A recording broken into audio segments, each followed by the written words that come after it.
To complete this project after you purchase the kit, the first thing you need to do is download and print all of the pieces. It took me approximately 1.5 kilograms of PETG filament.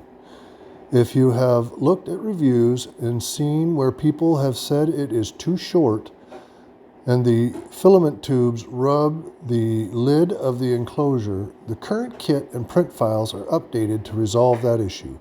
It's not clear on the website, but the latest kit on Amazon and FlashForge files work. Here I'm removing the supports. They all came off real easily and cleanly for me.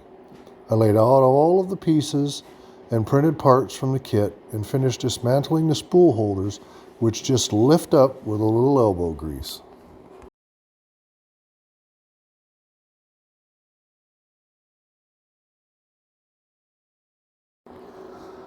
My prints seemed very accurate, but the nuts were quite tight and the screws would not reach without seating the nuts with a small set of pliers or whatever you have handy. Be gentle not to mar the front and they'll go in. I found the instructions really quite good, but leave all of the screws slightly loose, including the door hinges.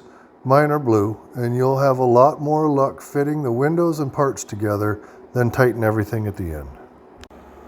If you have the poop chute that just hooks across the back, it fits perfect, no adjustments. I'll put a link to the maker in the description. When you removed your screen to add the faceplate, the ribbon cable is very short and is taped to the metal chassis. I had to remove part of the tape and refold the ribbon cable to get everything to line up. Conjure up your relaxing spot. It's fiddly. Count to 10. Take your time. Be a little gentle and it'll slide back on. So, for Fred's brilliant idea of the day, I figured I would paint the letters so they stood out a bit. But I smeared the paint on the top edge, which is slightly rough, and once it's there, it's not coming out. So think twice before painting the letters.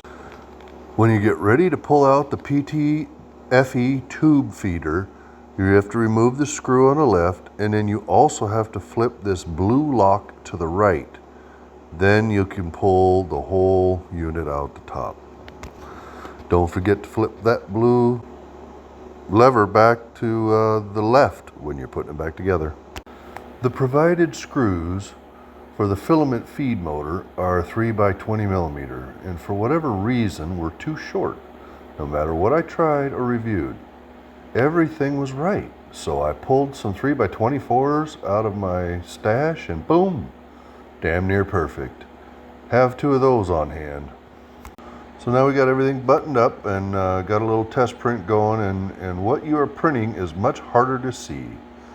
Between the glare on the glass and the frame pieces now in the way where they weren't before, you will probably want a light on this thing. So in general, I'm extremely happy with the enclosure. Came out damn near perfect. I definitely want to add some internal LED lights to see the prints better. I also would like to add a camera at some point. Currently I have an outdoor table umbrella pole light sitting on top of it so I can see what's printing. Glad I used the white PETG. I think it makes it lighter inside. Plus it's a whole lot quieter.